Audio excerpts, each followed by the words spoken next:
siang pemirsa, Breaking News kembali hadir di sela-sela aktivitas Anda. Bersama saya Fitria Rahmadina yang akan memberikan berita-berita terbaru dan teraktual.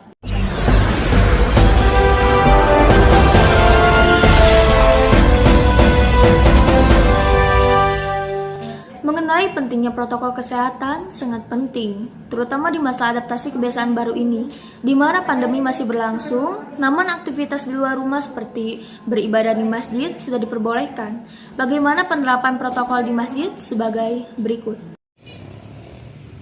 Salah satu Masjid Al-Amal Al-Islami di Jalan Cibadeuyut Raya, Kecamatan Dayakolot, Bandung, menerapkan protokol kesehatan agar kesadaran mengenai pentingnya protokol kesehatan sangat penting, terutama di masa pandemi adaptasi kebiasaan baru ini, di mana pandemi masih berlangsung namun aktivitas di luar rumah seperti beribadah di masjid sudah diperbolehkan. Pak, apakah yang ke masjid ini wajib pakai masker? Ya, kalau diharuskan menurut kesehatan harus pakai masker. Ya, terkadang-kadang orang yang menturuti ada enggak yang gitu, yang ada yang pakai ada yang enggak gitu. Apakah yang ke masjid ini masih ramai dikunjungi masyarakat? Alhamdulillah masih ramai gitu. Masjid ini sering dilakukan penyemprotan disinfektan? Sering, ya, kadang seminggu sekali gitu. Kalau misalkan ada pengajian atau jumatan, itu harus diberlakukan protokol? Ya, melakukan. Penerapan protokol kesehatan ini dapat membantu meminimalisir penyebaran COVID-19 walaupun kegiatan beribadah di luar rumah sudah mulai dilakukan kembali. Kesadaran masyarakat desa yang masih terbilang rendah sangatlah mengkhawatirkan, melihat di mana aktivitas ibadah pasti melibatkan banyak orang pada satu lokasi.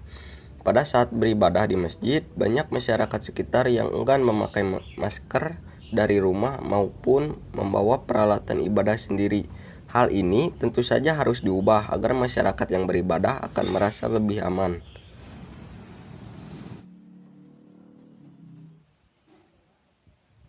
Pak, yang ke masjid pakai wajib masker? Ya, harus.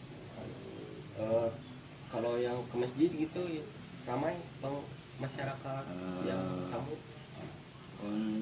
Ya tamu, ada yang mampir, kadang-kadang ada yang tidak, tapi mampir juga harus ada aturannya gitu ya, harus menjalankan dengan protokol kesehatan yang dianjurkan seperti pakai masker, cuci tangan kan. Alhamdulillah saya juga menyediakan dari sabunnya dan juga untuk apa yang disebut apa itu disinfektan. Itu bahkan sebelum itu juga seminggu sekali itu si masjidnya di itu apa pakai apa itu yang untuk penyemprotan kan. Apalagi itu jika pengajian Jumatan gitu Pak? Pengajian Jumatan kalau Jumatan nggak ada, kalau Jumatan ada. Pakai protokol kesehatan. Pakai protokol itu Kalau jarak, jaga jarak. Kalau untuk jaga jarak sementara alhamdulillah, karena sebelum masuk karena ada himbauan ya dari pengurus yang sakit atau yang yang sakit dimohon untuk tidak sementara untuk tidak masuk ke masjid. Tolong gitu ya.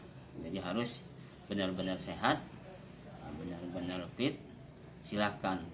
Itu diantaranya. Jadi yang sakit nggak boleh lah, mendingan di rumah aja gitu. Karena memang dikhawatirkan karena ini pandemik.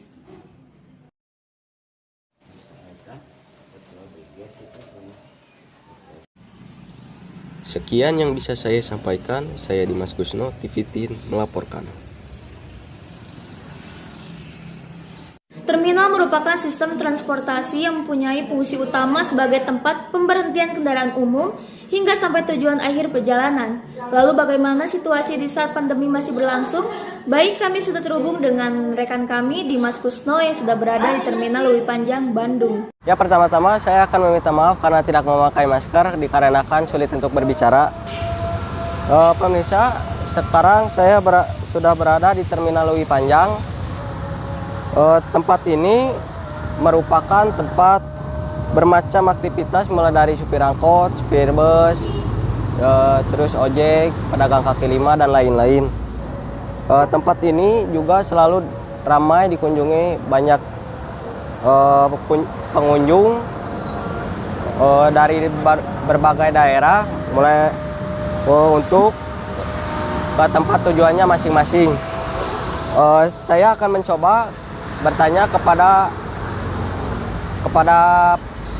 salah satu pedagang yang ada di terminal ini. Bu,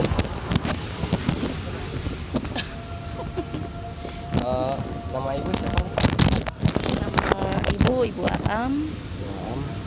Bu, bagaimana situasi di tempat ini, Bu? Di terminal. Terminal lebih panjang, nggak seperti dulu. Kalau dulu mah begitu rame, sekarang mah sepi. Apa sih pengennya mah kayak dulu lagi gitu ya, rame. Tapi karena keadaan mungkin belum. Terus Bu, apakah di sini ada protokol kesehatannya, Bu? Berdagang di sini? Kurang tahu, Ibu belum tahu ya. Kalau masalah masker ya pasti ada. Tiap hari Kamis jam 10 ada razia masker, jaga jarak, menghindari kerumunan dan pakai masker, itu aja. Sering disemprot ya, Bu, di daerah sini? Oh enggak. Apa harapan Ibu ke depannya? Harapan Ibu pengennya seperti dulu lagi ya. Rame, terminalnya rame lagi kayak dulu, jualannya juga rame. Itu aja yang Ibu harapkan, nggak ada lagi. Bu, terima kasih, Bu, Ya, atas wawancaranya. awas pulang lagi.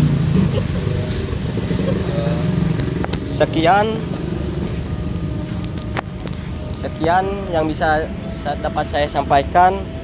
Saya Dimas Kusno dan kru yang bertugas kembali ke studio. Buanglah sampah pada tempatnya merupakan jargon kebersihan yang begitu populer. Tetapi apakah kamu tahu cara pengolahannya? Saksikan berita berikut ini. Permasalahan sampah sering terjadi di masyarakat. Untuk itu maka perlu adanya tempat pembuangan akhir sampah sebagai sarana pengelolaan sampah. Namun keberadaan tempat pembuangan akhir sampah perlu mengikuti kaedah lingkungan agar tidak menimbulkan masalah di lingkungan yang mengganggu kehidupan aktivitas masyarakat. Untuk itu, bagaimana cara pengelolaannya? Berikut penuturan RW 09, Bojong Citepus, Kecamatan Dayakolot, Kabupaten Bandung. Berapa volume sampah warga per harinya? Kalau dihitung volume sampah di warga RW 09, sedangkan kan ini 6 RT, 1 RT hampir 2 roda. Nah, kalau lagi warga membuang hampir 1 truk, yaitu 12 roda. Dari RT 1 sampai RT 06, 1 RW lah.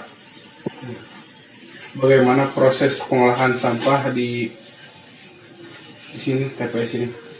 Kalau cara pengolahan sampah di TPS, nah, justru sekarang seperti ada yang bisa dijual, ada yang dibakar, ada yang digiling.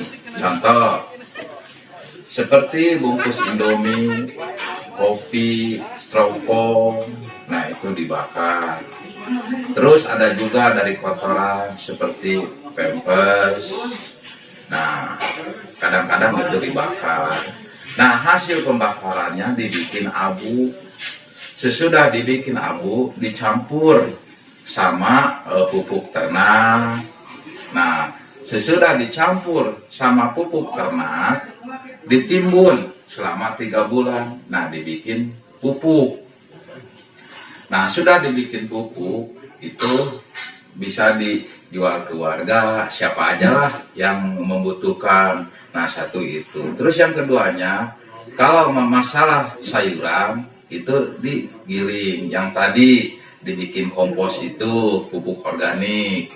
Nah kalau masalah seperti ada bekas minuman mineral, nah itu dijual. Momen si ketik kena dibawulin ini.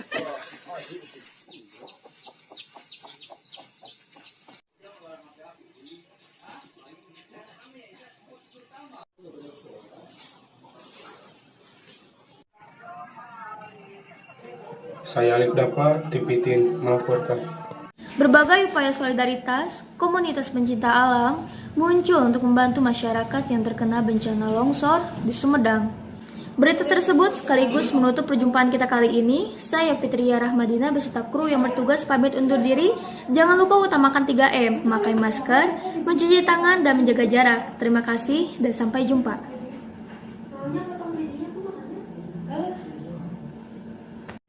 Komunitas pencinta alam melakukan aksi penggalangan dana di jalan dari lampu merah di Buah Batu dan di Bojong Soang yang sudah dilakukan sejak Senin kemarin.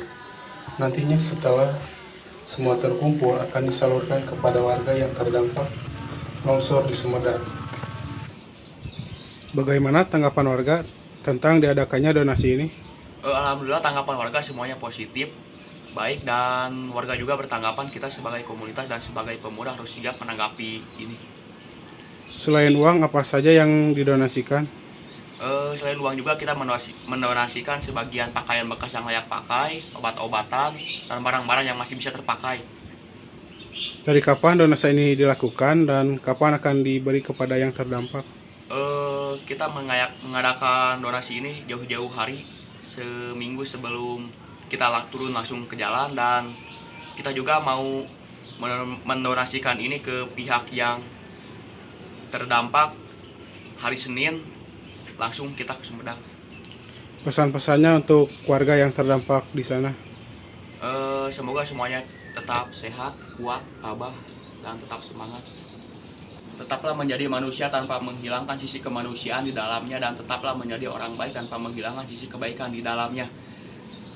Dan tunjukkan bahwa kita semua ini bersaudara. Luka mereka, luka kita juga. Peristiwa bencana alam terjadi di Indonesia ini mengetuk hati semua pihak untuk membantu meringankan saudara-saudara kita yang terdampak bencana alam. Saya Alif Dapa, Tipitin melaporkan.